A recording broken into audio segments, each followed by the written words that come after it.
welcome. Welcome to Fielding Graduate University's Virtual Open House Series Part 3, all about funding your education. We understand there are a number of factors involved with finding a graduate program that fits all of your needs and that will help you accomplish your goals, which is why we host this Virtual Open House series.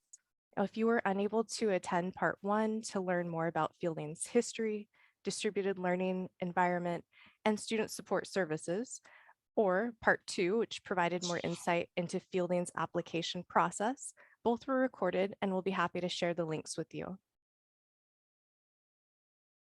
In today's session, we will be providing information about the various ways that students fund their education at Fielding and how you can begin thinking about financial planning for your graduate education. For those unable to attend live, today's session is being recorded. So for recording purposes, please be sure to mute your microphone, turn off your video for now, and type any questions that come up along the way in the chat so that we can address them during the Q&A. With that said, let's get started by introducing you to our presenters. While the main presenters today are Andrea McKenna, our Director of Academic Business Affairs, Brian Wallen, Senior Admissions Advisor for our School of Psychology, and myself, Caroline Wedderburn, Senior Admissions Advisor for our School of Leadership Studies. Our colleagues from the admissions team, Ignacio Vargas and Shannon Beyer, may be responding to your questions in the chat throughout the presentation. So to ensure you know a little bit more about our roles at Fielding, we'll begin with quick introductions. Good morning, everyone. I'm Andrea McKenna. I'm the Director of Academic Business Affairs at Fielding. I also happen to be a student at Fielding in our EDD program and the wife of a student in the HOD program. So I'm coming at this from a lot of different perspectives. Hi, everyone. I'm Brian Wallen. I'm our Senior Admissions Advisor for the School of Psychology programs. Really excited to be here to help answer any questions you may have. Thank you all for joining us. My name again, Caroline Wedderburn, Fielding Senior Admissions Advisor for the doctoral programs within our School of Leadership Studies, which include our PhD in Human Development, PhD in Organizational Development and Change, as well as our EDD in Leadership for Change. I'm located in Santa Barbara, California, where our main administrative office is located, and I look forward to continuing to support you all as you learn more about Fielding through this open house series and beyond. Hi everyone, my name is Ignacio Vargas. I am the admissions advisor for the Masters in Organization Development and Leadership, along with the Certificate in Evidence-Based Coaching here in the School of Leadership Studies at Fielding. I am currently located in Ventura, California, and I'll be helping to answer some of your questions you might have during the presentation today. So feel free to put your questions in the chat, and I'll be reaching out to you so I can apply the fee waiver to your record as well. Thank you so much, and I'll pass it on over to my excellent colleague, Shannon. Hello, everyone. My name is Shannon Beyer. I am one of our admissions advisors supporting the non-clinical programs within the School of Psychology. Thank you all for taking time out of your busy schedules to be here with us today. And I really look forward to supporting you all through and learning more about your motivations for furthering your education. Thank you, everyone. Now, in today's presentation, Brian and I will be providing information to help you better understand the costs associated with graduate studies at Fielding. We'll discuss the various funding options students use. We'll provide information about the free application for federal student aid, which many of you know as the FAFSA, as well as financial planning resources for international students. Andrea will then bring all of this information together with other important considerations to keep in mind as you take your next steps in financial planning. Again, we will have time for questions after the presentation, but please be sure to type them in the chat as they come up so you don't forget them. At this time, I will pass it to Brian to tell us a little bit more about the cost of attendance. Thank you, Caroline. So the cost of attendance is something that ties together all of your associated costs with, well, attendance. So that includes things like your tuition, any associated fees for your program, books and supplies. It also takes into account things like room and board and personal expenses, and transportation for programs that may have in-person components. So all of these together tie to come up with a number that is your cost of attendance, and you can receive financial aid for up to the total cost of attendance for your program. So that means that you can receive aid beyond just the tuition alone to help with other school-related expenses. So the first part of cost of attendance is tuition and fees. And tuition and fees are calculated really in two major ways at Fielding. There are your per credit costs. For some of our certificate programs, generally they charge tuition per credit based on the amount of credits you're registered for in that term, or per term. That's especially true for our doctoral programs at Fielding, where most of our doctoral programs will have a flat rate of tuition per term. In just a second, we'll talk a little bit more about where you can find all of this information on our webpage as well. But one thing I do want to point out is that Fielding does have minimal fees. I know a lot of other schools will have a significant list of additional fees in addition to their tuition, but that's not the case at Fielding. We really have minimal fees for attending. Those tend to be small fees associated with in-person events or some other things like that. Now, one thing we're really excited to announce as well is that we don't have any tuition increases for this fall. This is the third year in a row our Board of Trustees has elected to keep tuition consistent and not increase our tuition. That's really exciting because that goes against trends across the nation where we're seeing tuition really rise across the board, and Fielding is really proud to be able to keep that steady for the third year in a row. Okay, so taking a look at the website here, if you go to the Fielding homepage, which is just www.fielding.edu, and you hover your mouse over the prospective students menu option, that will bring up this drop-down menu here where you can go ahead and click on tuition and financial aid. Once you click on that page, you'll be brought to this homepage of the tuition and financial aid resources. On this homepage, there are a lot of resources for you. We'll cover a little bit of those in the next few slides here, but I specifically want to point you to the tuition and fees tab over on the left-hand side of this menu. You may need to scroll down just a little bit when you first click to this page to find this menu, but it's over on the left-hand side of the screen. And if you click tuition and fees, you'll be able to find the exact fees outlined for each program. Now, two important resources I want to share with you here on that first homepage are these kind of 1, 2, 3 steps here in putting together a financial plan for your education. This is so important to think about when you're looking at your graduate programs. So we have these really helpful resources for you available on our website. We really encourage you to take some time and really browse through this page, because these resources are really helpful in giving you a whole idea about what your strategies can be and how you can plan ahead for your school-related costs and how to fund those. Additionally, on this page, you'll find these resources for international students. Now, it's not possible to cover the full cost of attendance at Fielding through scholarships, but we do have some additional resources here for international students to explore your options a little further. All right, so looking back to when you click on that tuition and fees menu option on the left-hand side of that tuition and fees page, you'll be able to see the exact fees and tuition rates for each program. Here we have our certificate tuition rates listed out.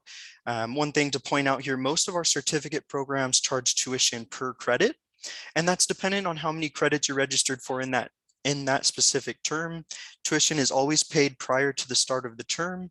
We'll talk a little bit more about how you can pay tuition in just a moment here, but importantly for the certificate programs, most of them here are per credit. Similarly, for our master's programs, you also have tuition rates charged per credit for that given term. And then for our doctoral programs, tuition is charged a little bit differently. For our doctoral programs, tuition is charged as a flat rate per term. And that's independent of how many credits you're registered for in any given term. So if you take an extra class in a term, you don't have to pay anything more for that class. It's just that flat rate every term. Now, it is also important to consider that the total cost for your program may not be exactly just the flat rate multiplied out by the number of terms of the program. Most of our doctoral programs do also have certain tuition reductions. For example, our PhD in clinical psychology has 2 major tuition reductions. One, when you reach the stage of advancement to doctoral candidacy, your tuition is reduced by 30%. And then again, when you start your internship in that doctoral program, your tuition is reduced by a total of 80%. So a couple significant reductions there. If you want to learn more about the total cost for your specific program, feel free to contact us. We can go into that in more detail. You can reach us at admissions@fielding.edu. We do also put on informational webinars about all of our programs. You can always join us for an informational webinar where we go into these details a little bit more too. Okay, so now we'll talk a little bit more about the strategies that our students use to fund their education. So our funding options. So starting off with fielding scholarships, we offer 2 types of fielding scholarships. But before getting into those details, I really want to be transparent so that you can really put together a plan for your education. Fielding doesn't offer any fully funded programs. So that means it's not possible to have your full tuition or cost of attendance covered by scholarships alone. We really recommend that students have a strategy in place to cover their full cost of attendance, not accounting for any scholarships that they may be awarded.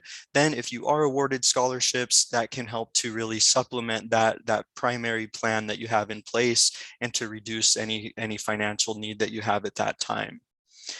So we have 2 types of scholarships. One is our Provost Achievement Scholarship, which is for incoming doctoral students. That Provost Achievement Scholarship is a one-time award, and it's based primarily on financial need, but also on academic merit. Because it's based on financial need, you do have to complete the FAFSA, or for international students, we have a separate International Financial Aid Assessment form. So one or the other of those would need to be completed in order for you to be considered for this scholarship. The Provost Achievement Scholarship typically ranges between about $1,000 and $3,000 per term. And it's for that first term. It's a one-time award for that first term that you start the program. There's no additional application required though for this scholarship, so we really just use that FAFSA or your International Financial Aid Assessment form along with your other application materials to determine awarding. Once you enroll into the program, we have scholarships for continuing students, and these scholarships are available through a common scholarship application. This application will populate all of the scholarships that you're eligible to apply for, and then you can just go through that application to apply, and it's available every term, so you can apply every single term. We currently have about 42 scholarships available, so a pretty good awarding. Caroline will cover a little bit more about that in just a second. These scholarships tend to range between about $500 and $3,000, but we do have some scholarships also going all the way up to about just a hair under $13,000. So a good variety of scholarships as well. And Caroline will talk a little bit more here about what this actually looks like for our students and how often these kinds of scholarships are awarded. Thank you, Brian. Yes, so this visual provides a few quick facts about scholarships generally awarded each year. Starting from the bottom, 52% of current students who apply for a scholarship received an award, a total of 250 students in 2021. Now, the scholarships received, as Brian mentioned, ranged from $500 to the highest being a little over $12,000, and the average award being around $1,600. In total, as Brian mentioned, there are currently 42 internal scholarships at Fielding, and some are based on financial need, others are more related to your research, and some are more personal, just depending on the scholarship donor. And all of the scholarships awarded in 2021, 184,000 of that was awarded to newly incoming students like yourselves, and a total of $326,000 to current students, for an overall total of $510,000 in scholarship funding awarded last year. So although, as Brian highlighted, the scholarships cannot fully cover your tuition, we are proud that we were able to extend some scholarships to all of these students across 2021. All right, so that gives a little bit more insight into some of our internal scholarships, but you're not limited to internal scholarships. Fielding is also happy to work with students with any external scholarships or funding that they may have. So we really encourage you to seek out these kinds of scholarships. To get started, you can look at certain types of scholarship search engines, things like scholarships.com. There's also military.com if you're a veteran or military student, and you can take advantage of those kinds of resources. There are grants available through grants.gov. Those tend to be a little bit more research focused. So all kinds of opportunities to seek out external scholarships. You can also look locally. A lot of times organizations will put together scholarships. That may be your employer who has scholarships for their employees. That could also be organizations that you may plan to work for in the future. Sometimes they'll give scholarships out for students who look forward to working with them as well. So lots of opportunities. You're not limited to our internal scholarships. We really encourage you to take advantage of external opportunities as well. There are even some pretty unique ones. I've heard of left-handed scholarships and things like that. So lots of ways to seek those out. In addition, there are other funding options that we're happy to work with students for. A lot of our students do utilize personal resources to cover their tuition. And we do make that a little bit easier by offering a monthly payment plan option.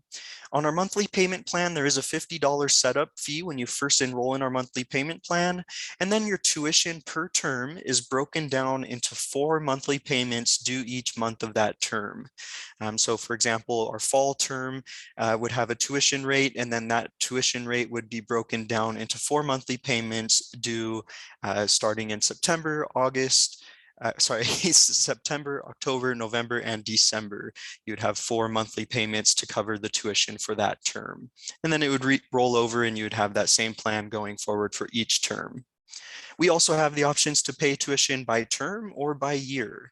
It's always paid in advance of the term though, so if you're paying by term, it would be due before the start of that term, or if you're paying by year, it would be due at the beginning of the year. We know that a lot of employers also offer certain benefits like tuition reimbursement, tuition assistance, and again, those employer-sponsored scholarships. We're happy to work with employers to make that a reality for you. You can always contact us with your employer's benefit plan, and we can help coordinate how that may work and apply to your fielding education.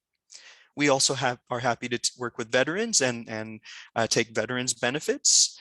If you do have veterans benefits, we have some more information available on our website on what that process looks like. In short, there's a fielding veterans benefits form to complete, and then you typically will send your certificate of eligibility into us to registrar@fielding.edu.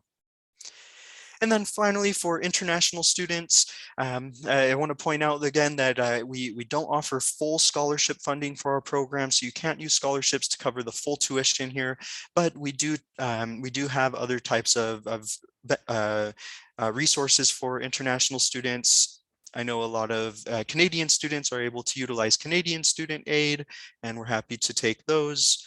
And then, you know, there are also student loan opportunities for international students, and external and internal scholarships that we talked about a little bit before as well.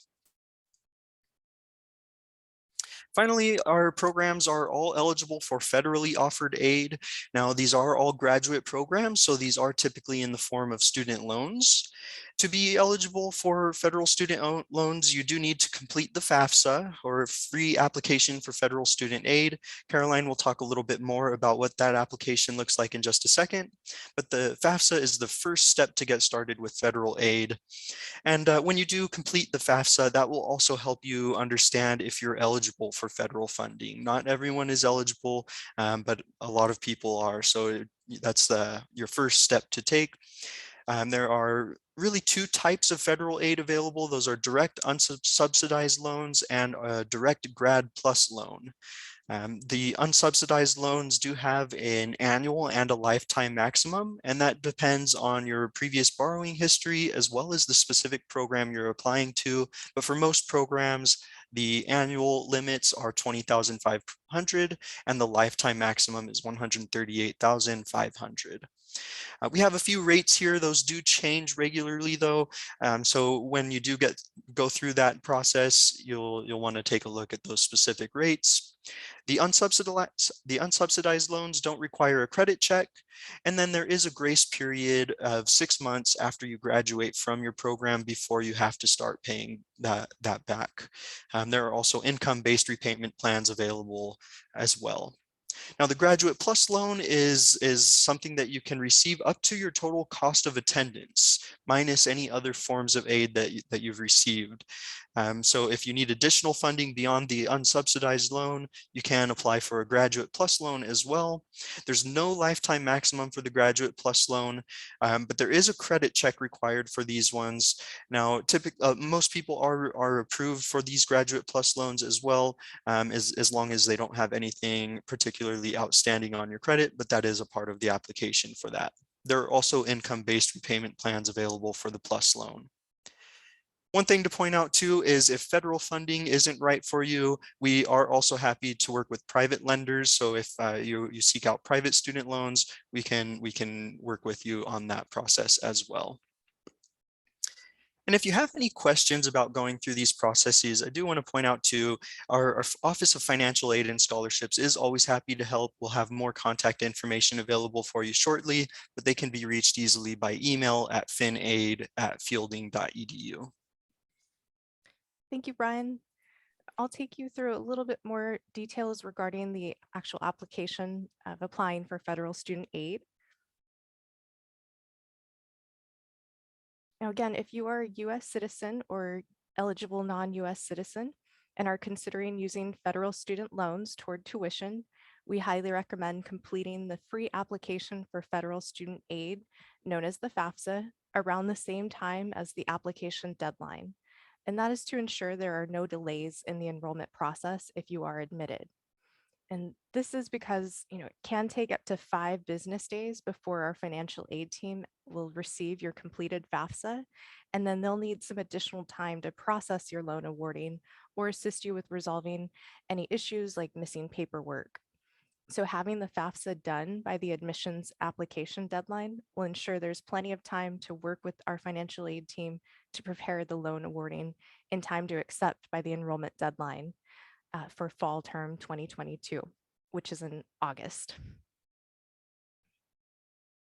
Now, please also keep in mind, if you complete the FAFSA, there's no commitment to actually accept student loans.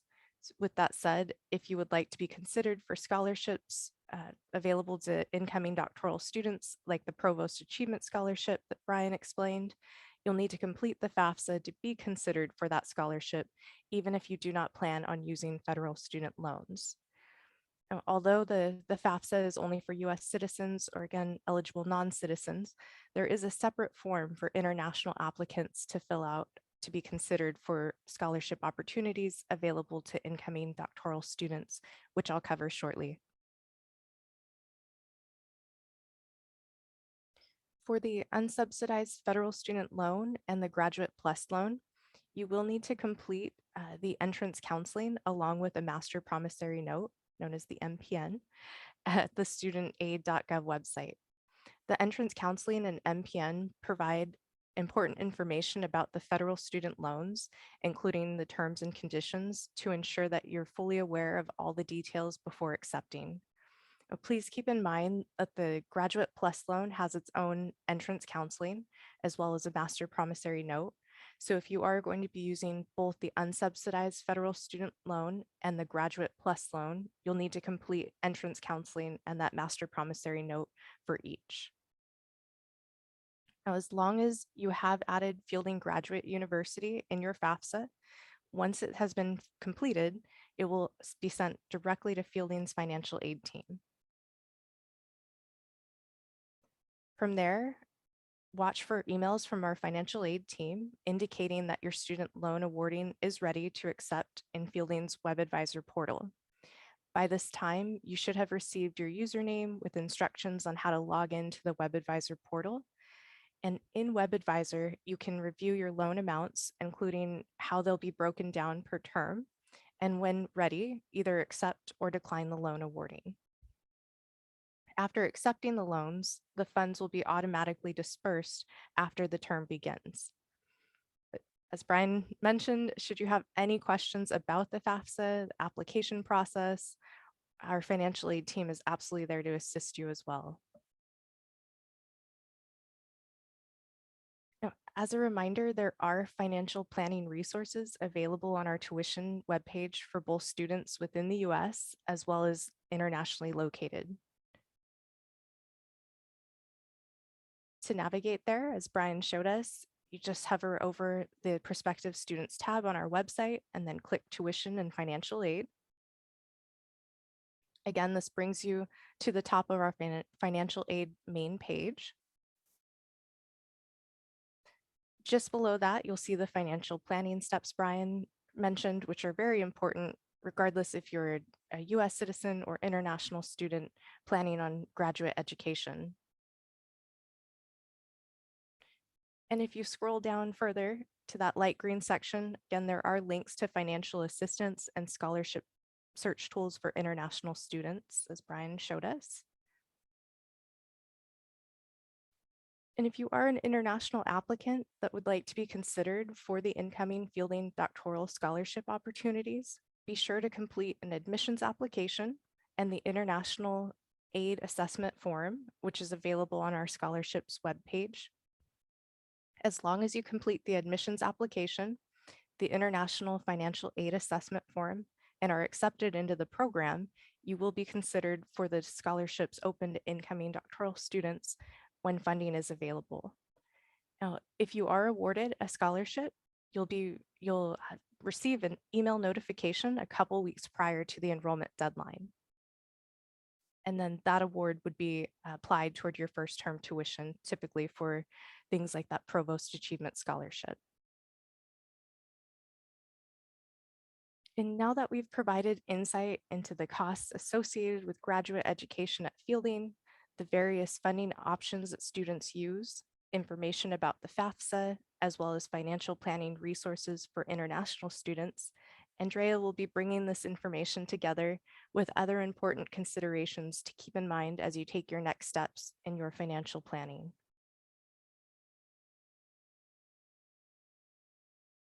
Thank you, Caroline. So now that you've heard about all of the options, I'm going to talk a little bit more about sort of the reality on the ground. I was an advisor at Fielding for many years, so at new student orientation, I would always tell students, get in touch with your advisor immediately when life happens. And then as I, began my own doctoral journey, I thought, life is not going to happen to me. Well, in the 6 months leading up to starting my program, I had to move. I had to get a new car. I switched jobs. And then in my first term in the program, I got pregnant.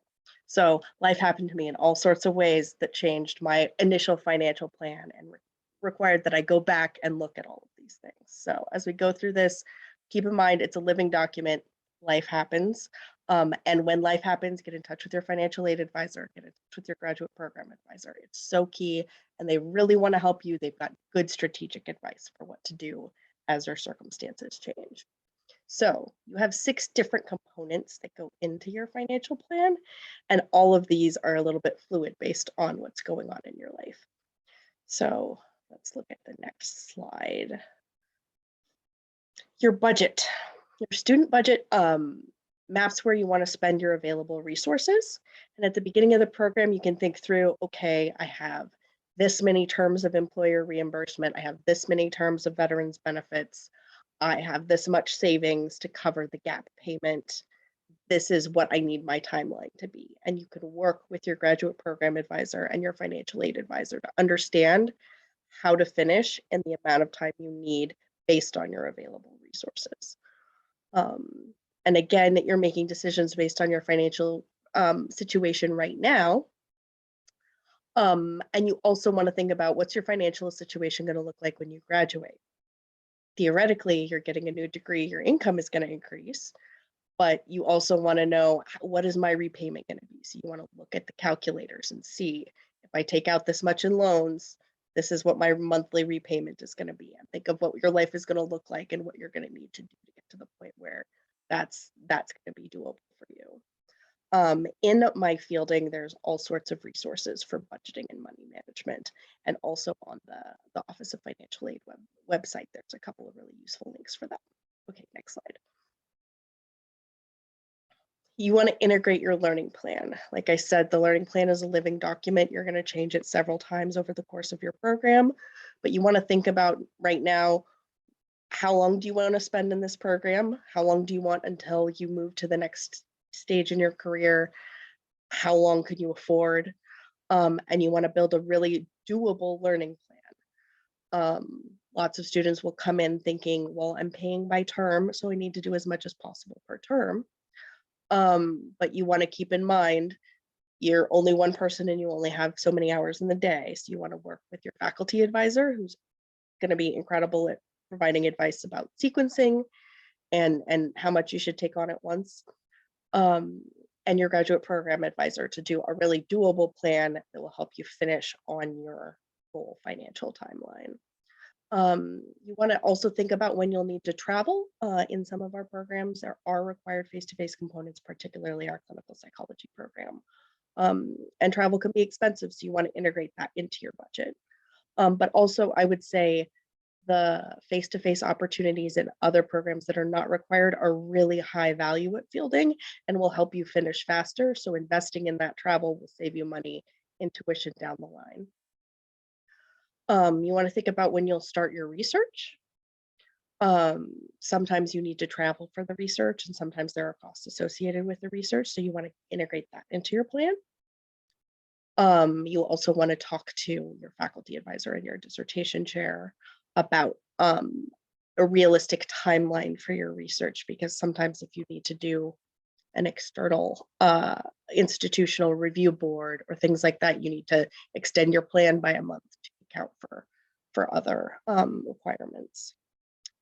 And you want to think about what program requirements impact your financial situation. So that's both, you know, having to travel to do an intensive for your program, or working with your graduate program advisor to finish all of your advancement to candidacy requirements first, and anything that's not required for advancement to candidacy after you advance to candidacy in a doctoral program.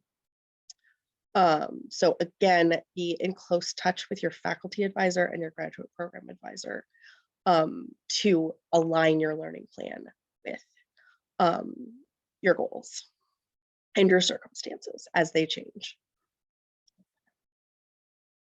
Knowing your constraints. So if you're counting on your loan refund to pay certain things, you want to be in close touch with your graduate program advisor and your financial aid advisor to make sure that you've done everything you need to do to qualify for that loan. Sometimes, you know, you think you registered for something, but you actually ended up on the wait list and you just missed that step or something. And you need to be in touch with the registrar so that you qualify for aid because you're registered. There's all sorts of little pieces where you want to stay on top of it to make sure that you've qualified for the loan disbursement at the right time so that you get your refund. I once had a student up at winter session in Santa Barbara who needed her refund but had not registered for a course. So we had to scramble at the last minute because she needed her refund to pay for her hotel bill. Be mindful of all of those little details. Federal loan borrowing limits. As you're creating your learning plan and your financial plan, you want to know how close you are to those limits. The slide about the unsubsidized Stafford loans will give you that limit. But you also want to work through your plan. How much aid do you have left, and make sure that you're finishing on that timeline. And one of the things that I would say is, if you know there are terms where you're not going to get your money's worth, talk to your graduate program advisor, because you maybe want to take a leave. There are periods in all of our years where we know we have this big work project. I had to take a leave in the spring because I work on Fielding's budget, and we prepare the budget in the spring. So know your time and make the most of the time that you're enrolled. If you're going to need a Grad Plus loan, you want to find out in advance if you have adequate credit and what you need to do to clean up your credit so you can qualify for that Grad Plus loan. Sorry, next slide. Stay aware and active. This is so important, and it is also so hard. You want to make yourself a wise investment. What changes can you make so that you're living like a student? For me, this is things like I don't go out to lunch unless it's a special occasion. I make myself lunch. Just little changes in your life to make sure that while you're a student, you're living like a student, because it's a costly program. And how will you stay focused on graduation? Every step of the way, it's hard. Graduate work is hard. Being focused on what you're going to get at the end of it and how you're going to get to the end of it, because it's also really easy to just be so into the learning part that you forget that you need to be ticking boxes so that you're moving towards the finish line in a timely way. So how are you staying focused on, this is what I'm doing right now so that I can meet this goal? And again, cannot stress this enough, when you encounter something difficult, call your graduate program advisor, talk to your financial aid advisor, talk to student accounts if you're not going to be on time for a payment. There's all sorts of people at Fielding that really want to help you be successful and not be stressed. It's stressful enough doing a graduate program.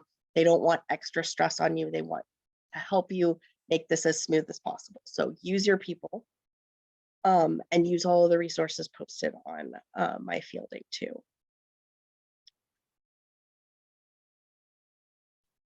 Again, like my circumstances, plan for change. Your financial plan is a living document.